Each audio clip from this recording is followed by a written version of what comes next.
Hey folks, welcome back to Jerome Bee Farm and Homestead. So it is October 11th, Columbus Day, also my daughter Aubrey's birthday, and I'm off work today. I'm a federal employee, so I thought it'd be a good day to shoot a homestead update and tell you a little bit about what's going around here in October.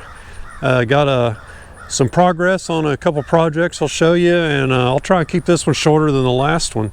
So last night we had some severe weather come through, and there was a huge supercell rotating, and it started way down southwest of us and worked its way coming right at us, and it actually started down in Anadarko, and I'll put a link to a short video of a guy named Dylan Young, and he shot a GoPro time lapse of that thing circling up, and it's about 60 seconds long, so go check that out. I'll try and put a card to that right here. But so yeah, we actually went down into the shelter over here and had to chase the spiders out.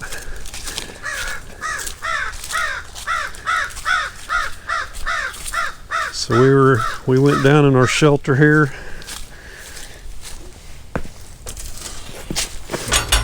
And it's the first time I was able to actually use my little fan, and it actually pulled it blew air out that top vent and sucked air in the other one, and it kept it a lot cooler in there.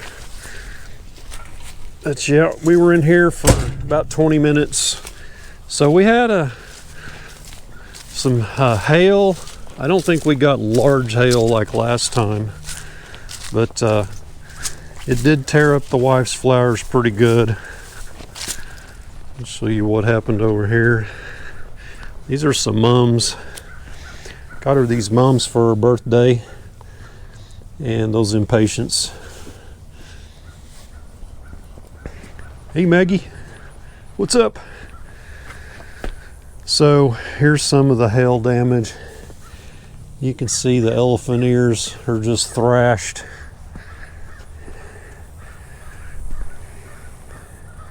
These were big, giant, bushy, hung way out. But yeah, they're pretty much wasted now. Hey. And we got about 2.5 inches of rain real fast, so washed all of our wood chips out. These drains couldn't keep up with it, and not sure what happened with this plant here. It is laid over. I don't know if the soil gave way. Yeah, it looks like it just needs to be stood up and put a stake on that.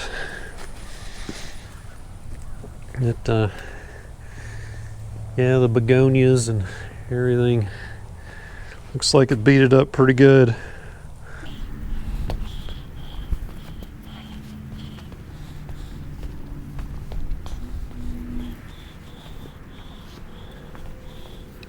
Yep, got more wood chips out here. But it could have been a lot worse. No busted windows this time.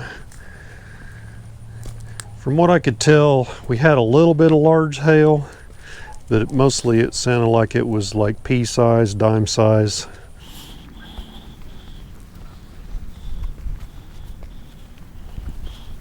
This side here doesn't look too bad. Must have mostly been there on the west side. That's the direction it came from, the west. This back here doesn't look too bad either. See some honeybees flying around in here.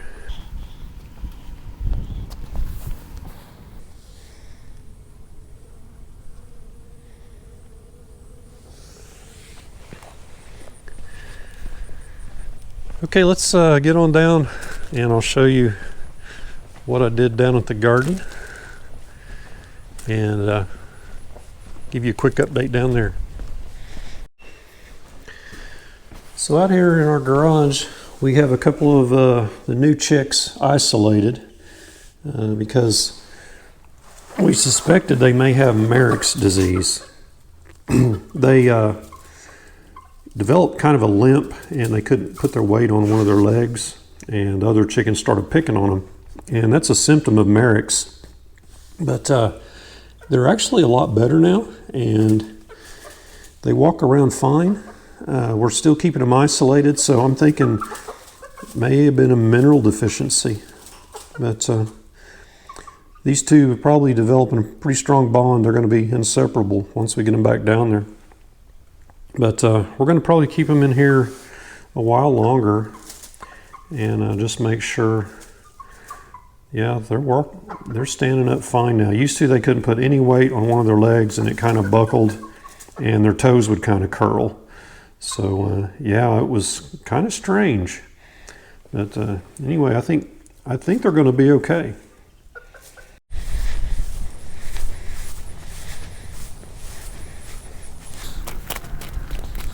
Okay, so this is the big first test of the water control, and since I've had my tank buried. So we got us a berm built right here, and that's to divert the main water flow away from my cistern tank. And I knew rain was coming, so I had it as full as I could get it, and looks like it did okay, and got some ground settled there. So this part right here is actually the ramp to my the hole where I drove the tractor in to dig it. So the tank doesn't start till right here, and it goes over to about right there. So it looks like it did settle over in this area, and it settled some along the sidewalk right there. And I did fill that in some yesterday. So yeah, the tank is full. I put this pot on here because I don't have it screwed down yet, and the wind actually blew it off yesterday in the morning. So yeah, man, I don't know how it got water in it there, unless it's coming in from around the sides. So it's fuller than when I actually had it filled up. That's odd. I guess water could have got into it from the undersides of this ring. It's got a seal on it, so man, that's weird. And water could have, I guess it could have got up above the level of this and flowed in that way. I don't know. That's odd. But what's important is it didn't come up. It did not float. And but I did get some, looks like rainwater got in there somehow. So we'll need to get some more dirt and get this leveled off and filled in. Looks like we got a pretty good hole right there. So with that, it did get water, down in around it. And the idea was not to let any water get around this tank at all, that the soil would deflect it. But that didn't happen this first rain, but we'll get it there. I just got to be sure I keep that thing full all the time when we got a rain coming in. So speaking of water, I'll show you down here the drip system. I got it completed. I'll show you how that's working out. So this is our cherry tree. All the leaves have fallen off of it, except two right there at the top. But we got our drip system going. Each tree has two of these emitters. These are 2 gallon an hour emitter. So there's one here and there's one over there on the other side. Right there. So I've got the timer set to where all these fruit trees get 15 gallons of water each twice a day. or I'm sorry, every other day. Every 2 days it'll kick off. So we've got our timers installed over here.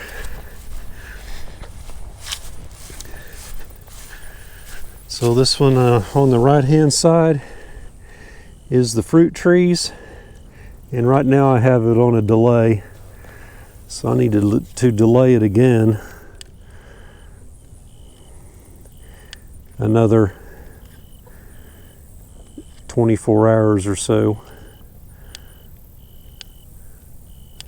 I'm going to delay it 48 hours. I'm going to do this one too. So they're both on a 48-hour delay now because it's just rained, so we don't need to be watering. So the second timer is for the big garden down here. So down here we've got our, well, it looks like some of my lines washed a little bit. We must have had water washing across here. These were straight. You can see a couple of them are looped over there. But anyway, right here is winter greens, all kinds of lettuce, and there's 5 rows. There's a row on each side of this drip line, and hopefully it didn't wash away all my seed. So we'll come back with a low tunnel plastic cover with a hoop and cover this completely all the way down, so that'll protect it through winter.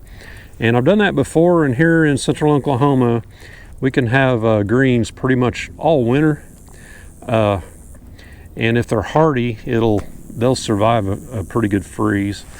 So on this side we have cover crop. So I planted boring radish, which bores down into the soil and helps loosen it up, and also winter rye. And you can see some of the seeds washed up. But this side I just broadcast seeded it and spread it around with a rake to cover it up.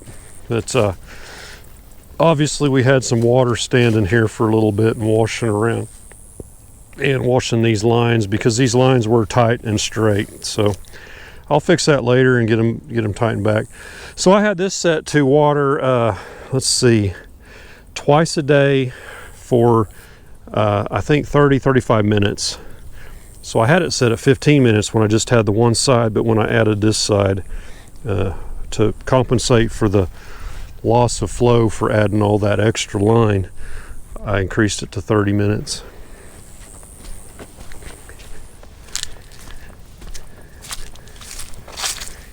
And the tomatoes that we planted in June, they're doing okay now. I've been watering them when I can, but they're doing all right. There's actually some tomatoes on this one over here. It looks like the hail beat them up a little bit. It's, yeah, we're gonna have a few tomatoes there. If we can get them right before frost, we'll see how that goes. There's one right there. This tomato vine here, it's a cherry tomato and it came up volunteer, so we've been pulling cherry tomatoes off of that and eating a few of those, giving some to the chickens. And the asparagus is doing good.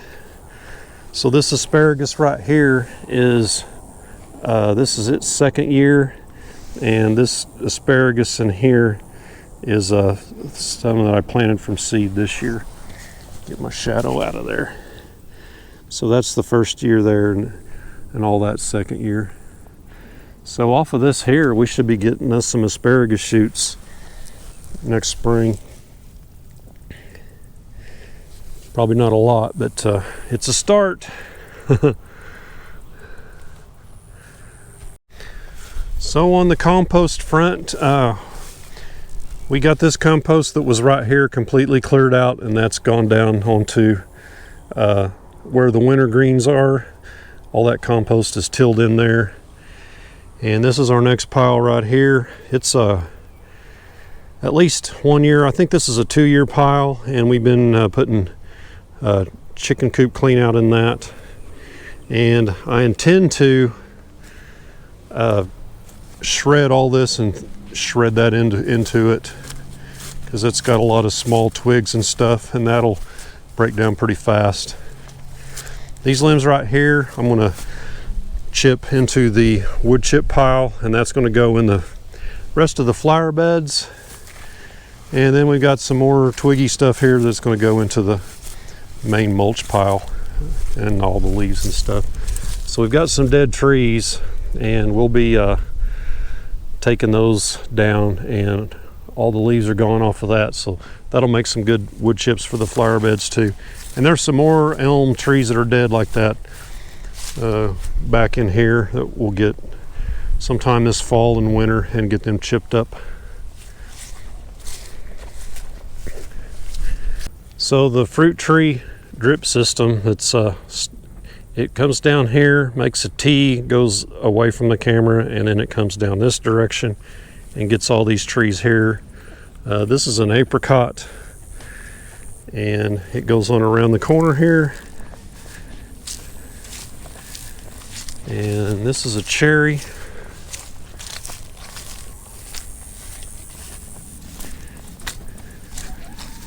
The chicken fortress is holding up well. So, have not had any predator incidents, and got all the netting up top for hawks. The asters are blooming, and the bees love the asters.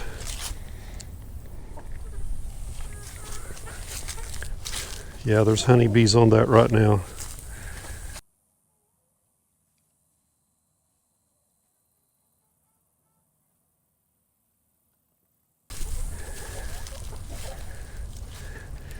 So we have two peach trees right here. Here's one, and this peach here, when we had the big ice storm, it laid over, and I propped it back up and braced it and with a ratchet strap and a T-post, and got it as straight as I could, and it's still a little crooked. But no fruit this year because of the ice storm. Let's see how much water we got in the pond. So we had almost 2.5 inches of rain. Yeah, looks like it put quite a bit in there.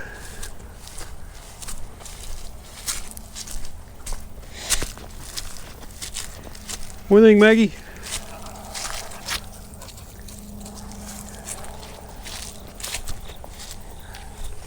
A lot of trash in it. When it comes down that fast and furious, you're going to get a lot of wash off. Boy, the raccoons have been having a heyday down here with the water gone. They've been after it with the frogs.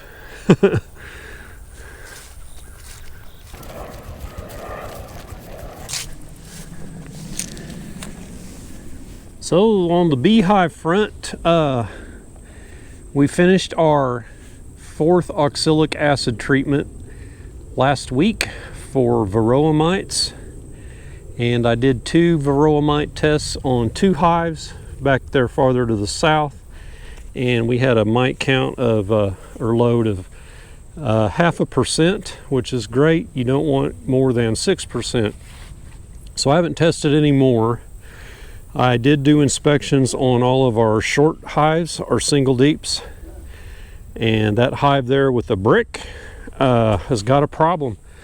There was no queen in it. The queen had been in there laying because there were larvae, so that means there had been a queen laying within the last 8 to 10 days or so. But I didn't find her, but I did see 2 supersedure cells in hive 27 right there. So this is the wrong time of year for a hive to be making a new queen. So the odds of her mating are a lot less because there's a lot less drones around. It won't be long they'll be kicking all the drones out of the hives and killing them off because they're getting ready for winter. But yeah, we need to get a queen mated in hive 27 there, and I'm just going to keep an eye on it. If they're not successful, I've got the tiny swarm over there back off this direction, hive number 1. That's a pretty weak hive. You know, they're holding their own right now. but it's a good queen in there. So if this hive doesn't make it with it making a new queen, I'll just pick it up and put it on top of hive 1 over there and just combine them. So so this hive will get a queen and that hive will get a boost in population, and it'll be a win-win situation for them both. This hive here, let's see, that'll be hive 31. That's our Wildflower Meadows queen that we never did get an opportunity to put her in another hive. So we're just going to overwinter them right there. In fact, I could combine 27 and 31 right here too if I wanted. So that's another option. There's all kinds of options going on with all these hives, but the double deeps are pretty much ready to go, all of them. Weight wise, they're ready for winter, but some could use a little bit of feeding, but for the most part they're in good shape. So that's it for the beehives. So we'll head back over to the red barn and show you what I got going on in there. What are you doing?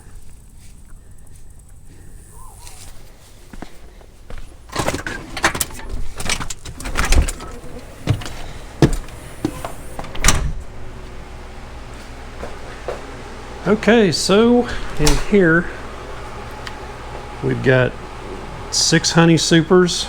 Pulled these off last week, and that's the job today, is to get these extracted. And they're on average probably less than half full. I don't expect to get maybe 1 bucket out of all of those, and normally 2 supers would give you a bucket, so that just kind of gives you an idea. So that's due to the dearth we had, all of when we should have been having our fall flow and having some goldenrod honey. So we didn't get much this year. Got the dehumidifier running here. So I've got the humidity set on 40% in here, and got this little fan here circulating. So if there's any uncapped in there, it will get it down to the percent level, so it won't ferment on us. So once we get that done, we'll clean up all the extraction equipment for the year and get it wrapped up and stored away. And we have 1 more 5-gallon bucket of the spring honey that will get bottled today as well. So that's what's on the agenda for today. And I run by Walmart, you know, and get 100 pounds of sugar each time I'm in there for feeding the bees. So I think we got them pretty well situated. The bees are doing good. They have pretty much all the weight they need. There's a few lightweight ones, and there's a couple of those singles that do need some work still. So I'm going to start concentrating on those, and I'll probably start and switch to 2-to-1 feed, so they can store it right away, and it doesn't take them a lot of effort on their part to dehydrate it down to where it'll be like usable honey for them to survive winter.